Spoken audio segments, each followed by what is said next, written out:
नमस्कार, स्वागत है आपका। आप देख रहे न्यूज 24। मैं हूं आपके साथ आशा झा। बड़ी खबर, आज के बिहार में एनडीए का सीट शेयरिंग फॉर्मूला सामने आ गया। आपको बता दें 17 सीटों पर बीजेपी चुनाव लड़ेगी, 16 सीटों पर जेडीयू चुनाव लड़ेगी, 5 सीटें चिराग पासवान की एलजेपी को दी गई है। इधर हमको हिंदुस्तानी अवाम मोर्चा जो है जीतन राम मांझी की पार्टी, उसको 1 सीटें और आरएलएम राष्ट्रीय लोक मोर्चा यानी उपेंद्र कुशवाहा की आरएलएसपी वो भी 1 सीटों पर चुनाव लड़ेगी। आज इसका औपचारिक ऐलान भी हो गया। और कहां कहां कैसे एडजस्टमेंट किया गया है कि सीट से पिछली बार सिटिंग होने के बावजूद, सिटिंग सीट होने के बावजूद दूसरे को मौका मिला है, वो तमाम चीजें आज निकलकर अब सामने आ चुकी हैं।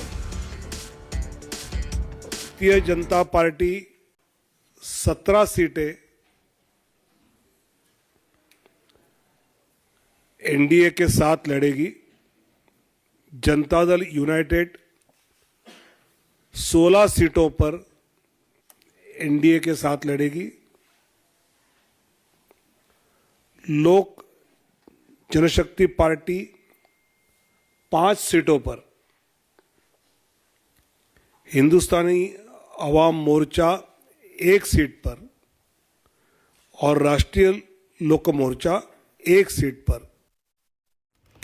मेरे साथ अमिताभ ओझा मेरे सहयोगी इस पर बातचीत के लिए जुड़ रहे हैं। सीधा उनका रुख करते हैं। अमिताभ, पहले तो जरा ये जो पूरा सीट शेयरिंग फॉर्मूला है इसको रीड कीजिए, जरा समझाइए क्या टेक अवेज है। दूसरा, चिराग पासवान ऐसा लगता है कि अपनी हर एक बात मनवाने में कामयाब रहे। मोदी के हनुमान वाकई वही है, ये उन्होंने साबित कर दिया। अपनी सीटें भी ले ली और पशुपति पारस, अब उनका क्या, वो एनडीए से क्या बाहर हो गए?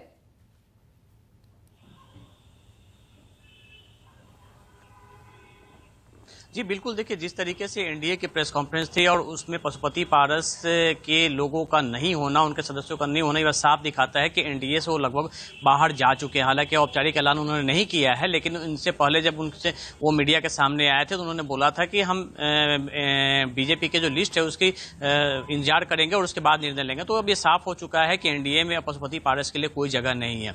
और देखिए लोजपा चिराग पासवान के बारे में बात करें, जिस तरीके से हर वक्त वो एनडीए के साथ रहे थे और जिस तरीके से जो बयान देते आते रहे थे और जो उनका जो बिहार में जो अपना जो कैंपेनिंग चलाते थे, लगातार वो एनडीए के साथ रहने की बात कर रहे थे और इस बार उसी का उनको इनाम भी मिला है।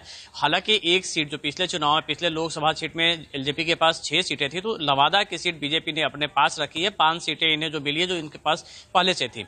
और पूरे अगर हम देखें तो 40 सीटों को जो तालमेल बैठा है उसमें 2 सीट जो जेडीयू कोटे की थी, एक गया की सीट और दूसरी काराकाट की सीट जो पहले जेडीयू के वहां से सिटिंग एमपी हैं, वो उनसे लेकर अपने सहयोगी दलों को दिया है बीजेपी ने। जैसे जीतन राम मांझी को गया की सीट मिलेगी और उसके अलावा उपेंद्र कुशवाहा की जो रालमो है उसे काराकाट की सीट मिलेगी। बदले में शिवहर की सीट जहां से बीजेपी की सांसद रमा देवी लगातार 3 बार से जीत रही थी, वो इस बार नहीं होंगी। ये सीट इस बार जेडीयू को दे दिया गया है। तो देखिए ये जो सारा समीकरण, और आज ही जो शिवहर से जो उम्मीदवार की चर्चा हो रही थी जेडीयू में, तो वो पूर्व सांसद आनंद मोहन की पत्नी जो खुद पूर्व सांसद रही है लवली आनंद, अभी से कुछ देर पहले वो जेडीयू के सदस्यता उन्होंने ग्रहण कर लिए। देखिए पिछले बार जब विश्वास मत के दौरान उनके बेटे और शिवहर के विधायक थे चेतन आनंद, जब वो आरजेडी खेमे से निकलकर एनडीए खेमे में आए थे, तभी से ये बात की चर्चा थी कि इस डील के तहत वो आए हैं कि वहां से शिवहर का जो सीट होगा उनके परिवार को मिलेगा। और संभावना भी इस बात को है कि शिवहर की सीट अब आनंद मोहन के परिवार को ही मिलेगा और लवली आनंद वहां से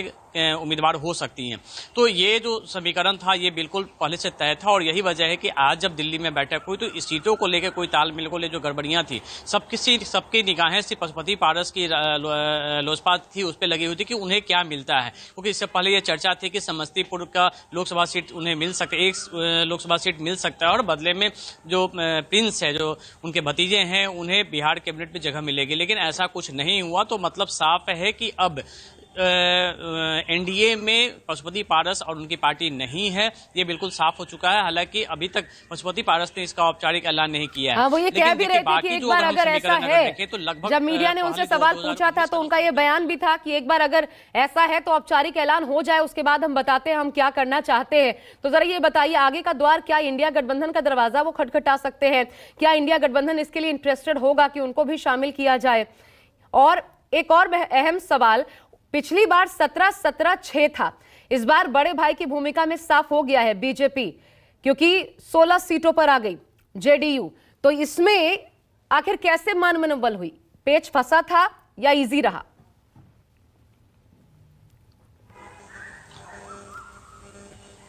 ये देखिए, जेडीयू के साथ जो तालमेल की बात करें तो ये बिल्कुल तालमेल जब गठबंधन फिर दोबारा बना था, लगभग सारी बातें उसी समय हो गई थी और लगातार भी जो जेडीयू के नेता हैं वो भी बोल रहे थे और बीजेपी की तरफ से हाँ, उन सीटों को लेकर जो संशय था कि इन सीटों पर जो तालमेल के तहत जो गठबंधन दल, चाहे वो जीतन राम पार्टी की हम हो या फिर उपेंद्र कुशवाहा की पार्टी को लेकर, उन दोनों सीटों को लेकर थोड़ा सा कंफ्यूजन बना था, लेकिन उसे भी क्लियर कर लिया गया कि ये दोनों सीटें जो हैं वो सीवर के चलते थे। कुछ सीवर की सीट जो बीजेपी के पास थी उसे वो उन्होंने अदला बदली की, तो ये बिल्कुल स्पष्ट था, ये पहले से तय था। और लगभग ये आपको बता दें कि इससे पहले जब जो बैठक पटना में कल हुई थी, कल इसमें जेडीयू के पूर्व राष्ट्रीय अध्यक्ष ललन सिंह भी थे और साथ में संजय झा भी थे, सीएम थे। और सीएम देखिए आज नीतीश कुमार आज जाने वाले भी हैं दिल्ली, वो करीब 8:30 बजे करीब में दिल्ली पहुंच जाएंगे, लेकिन उससे पहले जो तालमेल की घोषणा है वो बिल्कुल ये साफ कर दिया गया कि इसमें कोई कंफ्यूजन नहीं था और ये स्थिति अब एकजुट होकर वो चुनाव लड़ेंगे।